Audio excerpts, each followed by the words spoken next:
Address ಕೊಟ್ಟು ಅಲ್ಲಿ ನನ್ನ ಹೆಸರು ಹೇಳು, ನಿಮಗೆ ಹೆಲ್ಪ್ ಸಿಗುತ್ತೆ ಅಂತ ಕಳುಹಿಸುತ್ತಾಳೆ.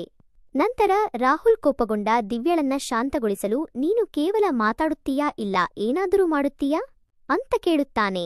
ಸಂತೋಷಗೊಂಡ ದಿವ್ಯ ಆತನೊಂದಿಗೆ ಆಪ್ತತೆಗೆ ಮುಂದಾಗಿ ಸುಖವನ್ನು ಅನುಭವಿಸುತ್ತಾಳೆ. 1 ವಾರದ ನಂತರ ಮೀರಾ ದಿವ್ಯಳ ಮನೆಗೆ ಬಂದು ನಿಮ್ಮ ಹೆಲ್ಪ್ನಿಂದ ಕಡಿಮೆ ಖರ್ಚಿನಲ್ಲಿ ನನ್ನ ತಂದೆಯ ಆಪರೇಷನ್ ಆಯ್ತು ಅಂತ ಹೇಳಿ ದಿವ್ಯಗೆ ಸೀರೆಯನ್ನ ಗಿಫ್ಟ್ ಕೊಡುತ್ತಾಳೆ. ರಾಹುಲ್ ಮೀರಾಳನ್ನ ಡ್ರಾಪ್ ಮಾಡಲು ಹೋಗುತ್ತಾನೆ. ನಂತರ ವಿಕ್ರಮ್ ದಿವ್ಯಳ ಬಳಿ ಬಂದು ಒಂದು ಗಿಫ್ಟ್ ಕೊಟ್ಟು ನಾನೀಗ ಹಾಸ್ಪಿಟಲ್ಗೆ ತೋರಿಸಿಕೊಂಡು ಬಂದಿದ್ದೇನೆ ಅಂತ ಹೇಳಿ ದಿವ್ಯಳನ್ನ ಎತ್ತಿಕೊಂಡು ರೂಮ್ಗೆ ಹೋಗಿ ಆಪ್ತತೆಗೆ ಶುರು ಮಾಡುತ್ತಾನೆ. ದಿವ್ಯಗೆ ಸಂತೋಷವಾಗುತ್ತೆ. ಆದರೆ ಮುಂದುವರಿಯುವಷ್ಟರಲ್ಲಿ ವಿಕ್ರಮನ ಶಕ್ತಿ ಕಡಿಮೆಯಾಗುತ್ತೆ. ಕೋಪಗೊಂಡ ದಿವ್ಯ, ಈಗ ಏನಾಯಿತು?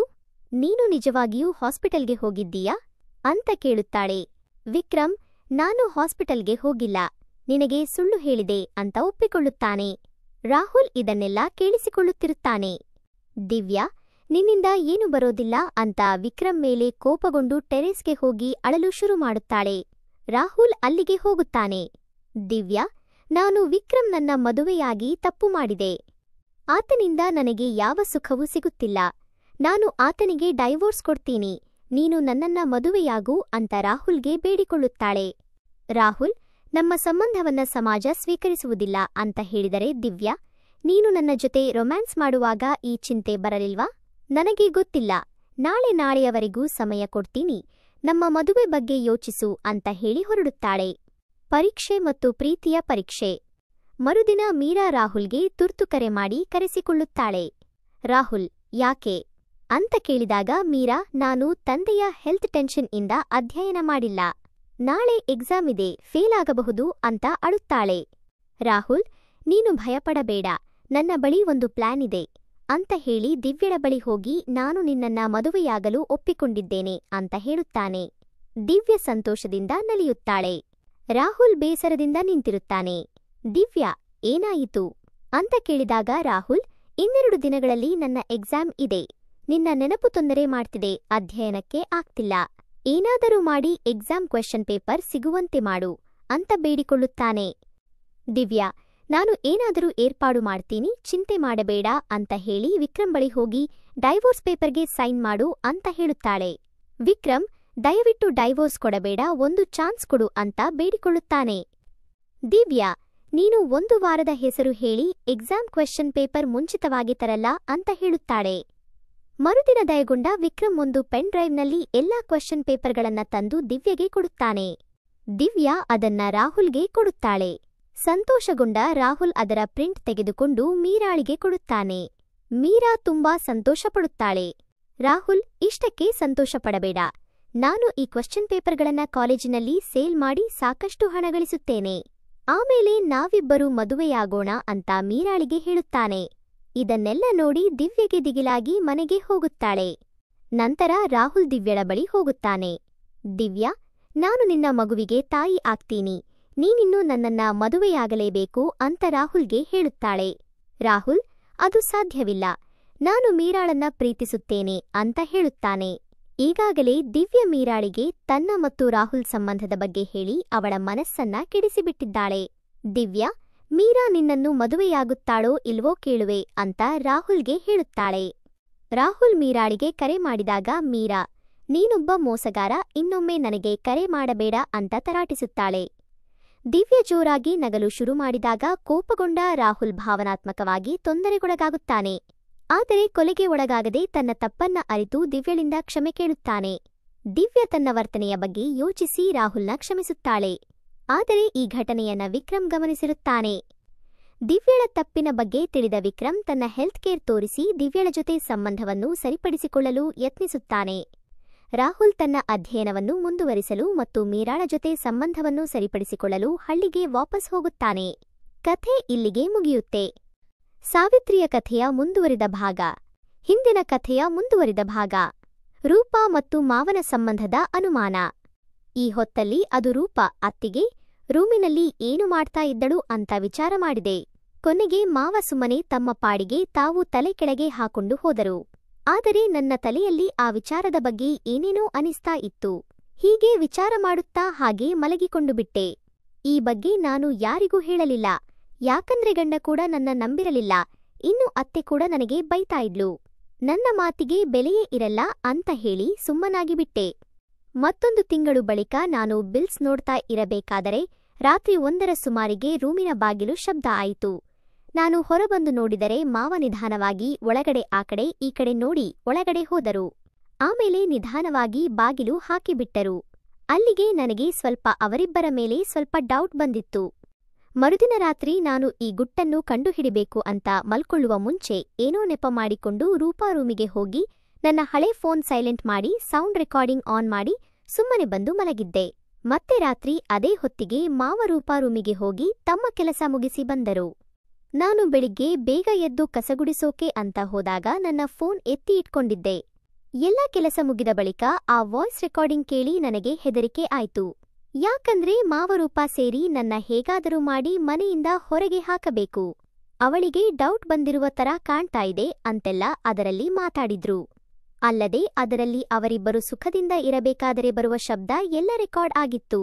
ನನಗೆ ಅದನ್ನು ಕೇಳಿ ಒಂಥರ ಆಗಿ ಸ್ವಲ್ಪ ಬೆವರಿ ಹೊರಳಾಡಿಸಿಕೊಂಡು ಸುಮ್ಮನೆ ಮಲಗಿದೆ. ಸಾಯಂಕಾಲ ಕಸಗುಳಿಸೋಕೆ ಅಂತ ಅತ್ತೆ ರೂಮಿಗೆ ಹೋದಾಗ ಕಪಾಟಿನಲ್ಲಿ ಬಟ್ಟೆ ಕೆಳಗಡೆ ನನಗೆ ಒಂದು ಖಾಲಿ ಮಾತ್ರೆ ಪ್ಯಾಕೆಟ್ ಸಿಕ್ತು. ನಾನು ಅದರ ಹೆಸರು ನೆನಪಿಟ್ಟುಕೊಂಡು ನನ್ನ ರೂಮಿಗೆ ಬಂದು ಇಂಟರ್ನೆಟ್ನಲ್ಲಿ ಅದರ ಬಗ್ಗೆ ಹುಡುಕಾಡಿದಾಗ ಅದು ನಿದ್ರೆ ಮಾತ್ರೆ ಪ್ಯಾಕೆಟ್ ಆಗಿತ್ತು. ಆವಾಗ ನನಗೆಲ್ಲನೂ ತಿಳಿಯಿತು. ನನ್ನ ಅತ್ತೆ ರಾತ್ರಿ ಗಾಢವಾಗಿ ಯಾಕೆ ನಿದ್ರೆ ಮಾಡ್ತಾರೆ, ಎಬ್ಬಿಸಿದರೂ ಯಾಕೆ ಹೇಳೋದಿಲ್ಲ ಅಂತ ಗೊತ್ತಾಯಿತು. ನನ್ನ ಮಾವ ಅದನ್ನ ನೀರಿಗೆ ಬೆರೆಸಿ ಅತ್ತೆಗೆ ಕುಡಿಯೋಕೆ ಅಂತ ಕೊಟ್ಟಿದ್ದ. ಹೀಗಾಗಿ ಅದು ಆಕೆಗೆ ಗೊತ್ತಾಗ್ತಾನೇ ಇರಲಿಲ್ಲ. ಆಮೇಲೆ ಮಾವರೂಪ ಸುಖವಾಗಿ ಇರುತ್ತಿದ್ದರು. ರಹಸ್ಯ ಬಯಲು ಮತ್ತು ಪಶ್ಚಾತ್ತಾಪ. ನಾನು ಆಗಿದ್ದು ಆಗಲಿ ಅಂತ ಡಿಸೈಡ್ ಮಾಡಿ ಇವರಿಬ್ಬರನ್ನು ಹಿಡಿದುಕೊಡಬೇಕು ಅಂತ ವಿಚಾರ ಮಾಡಿದೆ. ಮರುದಿನ ನಾನು ನಮ್ಮ ಫ್ರೆಂಡ್ ಮನೆಯಲ್ಲಿ ಸಮಾರಂಭ ಇದೆ ಅಂತ ಹೇಳಿ ಅತ್ತೆಯನ್ನು ಕರ್ಕೊಂಡು ಹೋದೆ. ಹಾಗೆ ಹೋಗಿ ಬರುವಾಗ ಅವಳನ್ನು ನನ್ನ ಅಮ್ಮನ ಮನೆಗೆ ಕರ್ಕೊಂಡು ಹೋಗಿ ಅಲ್ಲಿ ಅಮ್ಮನಿಗೆ ಹೇಗಾದರೂ ಮಾಡಿ ಇವತ್ತು ರಾತ್ರಿವರೆಗೆ ಇಲ್ಲೇ ಇರೋ ಹಾಗೆ ಮಾಡು, ಸ್ವಲ್ಪ ಕೆಲಸ ಇದೆ, ಅದಕ್ಕೆ ಏನಾದರೂ ಪ್ಲಾನ್ ಮಾಡು ಅಂದಾಗ ಅಮ್ಮ ಏನೇನೋ ಹೇಳಿ ಅತ್ತೆ ಅಲ್ಲೇ ಉಳಿದುಕೊಳ್ಳುವಂತೆ ಮಾಡಿದಳು. ಆಗ ಅತ್ತೆ ಮಾವನಿಗೆ ಕಾಲ್ ಮಾಡಿದ ಪದವಿ ಮನೆಯಲ್ಲಿ ಉಳಿದುಕೊಳ್ಳುತ್ತೇವೆ, ನಾಳೆ ಬೆಳಿಗ್ಗೆ ಮನೆಗೆ ಬರ್ತೇವೆ ಅಂತ ಹೇಳಿದಳು. ಆದರೆ ಇಲ್ಲಿಗೆ ನನ್ನ ಪ್ಲಾನ್ ಸಕ್ಸಸ್ ಆಗಿರಲಿಲ್ಲ. ಆಮೇಲೆ ನಾನು ಅಮ್ಮ ಅತ್ತೆ ಹರಟೆ ಹೊಡೆದು ರಾತ್ರಿ ಊಟ ಮಾಡಿ ಕುಳಿತಾಗ ನಾನು ನಡೀರಿ ಅತ್ತೆ ಮನೆಗೆ ಹೋಗೋಣ ಅಂತ ಹಠ ಹೇಳಿದೆ. ಆಗ ನನಗೆ ಅಪ್ಪ ಅಮ್ಮ ತಮ್ಮ ನನ್ನ ಅತ್ತೆ ಸೇರಿ ಎಲ್ಲರೂ ಸೇರಿ ಮನೆ ಬಿಟ್ಟು ಬಂದಂತೆ ಬೈತಾ ಇದ್ದರು. ಆದರೆ ನಾನು ಅವರ ಮಾತಿಗೆ ತಲೆ ಕೆಡಿಸಿಕೊಳ್ಳದೆ ಸುಮ್ಮನೆ ಆಟೋ ಬುಕ್ ಮಾಡಿ ಹೋಗೋಕೆ ತಯಾರಾದೆ.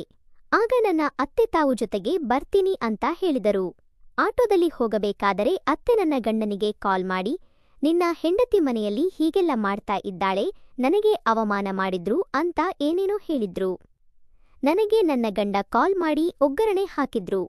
ನಾನು ಮುಖಸಪ್ಪೆ ಮಾಡಿಕೊಂಡು ಸುಮ್ಮನೆ ಕೂತಿದ್ದೆ. ಕೊನೆಗೆ ಮನೆ ಹತ್ತಿರ ಬಂದಾಗ ಆಟೋವನ್ನು ದೂರದಲ್ಲಿ ನಿಲ್ಲಿಸೋಕೆ ಹೇಳಿದಾಗ ಮತ್ತೊಂದು ರೌಂಡ್ ಅತ್ತೆ ನನಗೆ ಬಯೋಕೆ ಶುರು ಮಾಡಿದ್ರು. ನಾನು ಕೊನೆಗೆ ಎಲ್ಲವನ್ನೂ ಸಹಿಸಿಕೊಂಡು ಅತ್ತೆ ನಿಮಗೆ ಒಂದು ಸರ್ಪ್ರೈಸ್ ಇದೆ ಅಂತ ಹೇಳಿದಾಗ ಆಕೆ ಸುಮ್ಮನೆ ಆಗಿಬಿಟ್ಲು.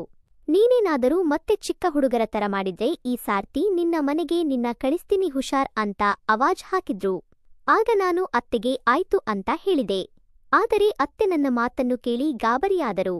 ಯಾಕಂದ್ರೆ ನಾನು ಅವರ ಮಾತನ್ನು ಸೀರಿಯಸ್ ಆಗಿ ತಗೊಂಡಿಲ್ಲ ಅಂತ ನನ್ನನ್ನೇ ನೋಡ್ತಾ ಇದ್ದರು. ಆಮೇಲೆ ನಾನು ನಿಧಾನವಾಗಿ ಗೇಟ್ ಬಾಗಿಲು ತೆಗೆದು ಸಪ್ಪಳ ಮಾಡದಂತೆ ಹೇಳಿ ನನ್ನ ಹಿಂದೆ ಬರೋಕೆ ಹೇಳಿದೆ. ಅತ್ತೆ ಮೊದಲಿಗೆ ಸ್ವಲ್ಪ ಸಿಡಿಮಿಡಿ ಮಾಡಿದ್ರು ಕೂಡ ಆಮೇಲೆ ಸುಮ್ನಾದರು. ನಾನು ಅವರಿಗೆ ಏನು ಮಾತನಾಡದಂತೆ ಸನ್ನೆ ಮಾಡಿ ಹೇಳಿದಾಗ ಅವರು ಸರಿ ಅಂತ ಹೇಳಿದ್ರು. ಆಮೇಲೆ ನಾನು ಕಾಂಪೌಂಡ್ ಒಳಗಡೆ ಇದ್ದ ಮನೆ ಹಿಂದೆ ಹೋಗಿ ಮಾವನ ರೂಮ್ ನೋಡಿದಾಗ ಅವರ ರೂಮು ಖಾಲಿ ಇತ್ತು. ನನಗೆ ಆಗ ಜೀವ ಬಂದಂಗೆ ಆಗಿತ್ತು. ಆಮೇಲೆ ನಾನು ನಿಧಾನವಾಗಿ ನನ್ನ ಬಳಿ ಇದ್ದ ಇನ್ನೊಂದು ಕೀ ಮುಖಾಂತರ ಮೆನ್ ಡೋರ್ ತೆಗೆದು ಒಳಗಡೆ ಬಂದೆ. ಅತ್ತೆ ಕೂಡ ನನ್ನ ಹಿಂದೆನೇ ಬರ್ತಾ ಇದ್ರು. ಮನೆಯಲ್ಲಿ ಫುಲ್ ಕತ್ತಲೆಯಾಗಿತ್ತು. ನಾನು ಅತ್ತೆ ಕೈ ಹಿಡಿಕೊಂಡು ಹೋಗಿ ನೇರವಾಗಿ ರೂಮಿನ ಬಾಗಿಲು ಹತ್ತಿರ ಬಂದಾಗ ಆ ರೂಮಿನಿಂದ ಶಬ್ದ ಬರ್ತಾನೇ ಇತ್ತು. ಆಮೇಲೆ ನಾನು ಧೈರ್ಯ ಮಾಡಿ ಬಾಗಿಲು ಬಡಿಯೋಕೆ ಶುರು ಮಾಡಿದೆ. ಮೊದಲಿಗೆ ಬಾಗಿಲು ತೆಗೆಲಿಲ್ಲ. ಆಮೇಲೆ 2-3 ನಿಮಿಷ ಆದ ಮೇಲೆ ಬಾಗಿಲು ತೆಗೆದಿದ್ದೆ. ತಡನು ಅತ್ತೆ ಕೈ ಹಿಡಿದು ನೇರವಾಗಿ ಒಳಗೆ ನುಗ್ಗಿದೆ. ಅವಾಗ ರೂಪಾ ಹಾಸಿಗೆ ಮೇಲೆ ಏನೂ ಇಲ್ಲದೆ ಮಲಗಿದ್ಲು. ಮಾವು ಮಾತ್ರ ಅರ್ಧಂಬರ್ಧ ಬಟ್ಟೆ ಹಾಕೊಂಡಿದ್ದರು. ಅವರಿಬ್ಬರನ್ನೂ ಆ ಅವಸ್ಥೆಯಲ್ಲಿ ಕಂಡು ಅತ್ತೆ ಫುಲ್ ಶಾಕ್ ಆಗಿ ಬಿಟ್ಟಿದ್ದರು. ಆಗ ಅತ್ತೆ ಜೋರಾಗಿ ಮಾವನ ಮೇಲೆ ರೇಗಾಡುತ್ತಾ ಕೂಗಾಡುತ್ತಾ ರೂಪಾಗೆ ಹೊಡೆಯೋಕೆ ಶುರು ಮಾಡಿದರು. ನಾನು ಇದನ್ನೆಲ್ಲ ಸುಮ್ಮನೆ ನೋಡ್ತಾ ಇದ್ದೆ. ಆಗ ಅತ್ತೆ ರೂಪಗೆ ನಿನ್ನ ಮಗಳು ತರ ನೋಡಿಕೊಂಡಿದೆ, ಆದರೆ ನೀನು ಈ ತರ ಮಾಡ್ತೀಯಾ ಅಂತ ಹೇಳಿ ಅಳುತ್ತಾ ಕೂತಿದ್ದಳು. ಕೊನೆಗೆ ರೂಪಾ ಹೊರಗೆ ಬಂದು ಅತ್ತೆ ಮುಂದೆ ಬಂದು ನಿಂತಳು. ಆಗ ಆಕೆ, ನಿಮ್ಮ ಹಿರಿಯ ಮಗ ಸತ್ತು ಹೋದ 2 ತಿಂಗಳಲ್ಲೇ ಇದು ಸ್ಟಾರ್ಟ್ ಆಗಿತ್ತು. ನಾನೇ ಮಾವನಿಗೆ ಗಂಡು ಬಿದ್ದಿದೆ. ಅವತ್ತೊಂದು ದಿನ ಅವರನ್ನು ನೋಡಬಾರದ ಸ್ಥಿತಿಯಲ್ಲಿ ನೋಡಿದಾಗಿನಿಂದ ನನಗೆ ಅವರ ಮೇಲೆ ಆಸೆಯಾಗಿತ್ತು. ನಾನು ಕೂಡ ಹೆಣ್ಣು ಅಂತ ಹೇಳಿ ಅಳದೊಡಗಿದಳು. ಆದರೆ ಮಾವ ಮಾತ್ರ ನನ್ನನ್ನೇ ಗುರಾಯಿಸಿ ನೋಡುತ್ತಾ ಹೊಡೆಯೋಕೆ ಬಂದ. ಆಗ ಅತ್ತೆ ಅಡ್ಡ ಬಂದಳು. ಆಗ ಮಾವ, ಇವಳೇ ಇದಕ್ಕೆಲ್ಲ ಕಾರಣ. ಇವಳನ್ನ ಹೇಗಾದರೂ ಮನೆಯಿಂದ ಹೊರಗೆ ಹಾಕಬೇಕು. ನಮ್ಮ ದಾರಿಗೆ ಅಡ್ಡ ಬರ್ತಾ ಇದ್ದಾಳೆ ಅಂತ ಏನೇನೋ ಪ್ಲಾನ್ ಮಾಡಿದ್ರು ಕೂಡ ಕೊನೆಗೆ ನಮ್ಮ ಬುಡಕ್ಕೆ ಬೆಂಕಿ ಇಟ್ಟಳು ಅಂತ ಸಿಟ್ಟಿಂದ ಹೇಳ್ತಾನೆ ಇದ್ರು.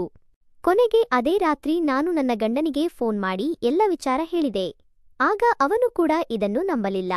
ಬೇಕಿದ್ರೆ ನಿಮ್ಮ ತಾಯಿಗೆ ಕೇಳಿ ಅಂತ ಹೇಳಿ ಫೋನ್ ಕಟ್ ಮಾಡಿದೆ. ಮರುದಿನ ವಿನಯ್ಗೆ ನಮ್ಮ ಅತ್ತೆ ಎಲ್ಲ ನಡೆದಿದ್ದು ಹೇಳಿದಳು. ಇದಾದ ಕೆಲ ತಿಂಗಳಿನ ನಂತರ ವಿನಯ್ ಬಂದು ರೂಪಾಳನ್ನು ಅವರ ತವರಿನಲ್ಲಿ ಬಿಟ್ಟು ನಮ್ಮೆಲ್ಲರನ್ನೂ ಮಲೇಷಿಯಾಗೆ ಕೊಂಡು ಹೋದ.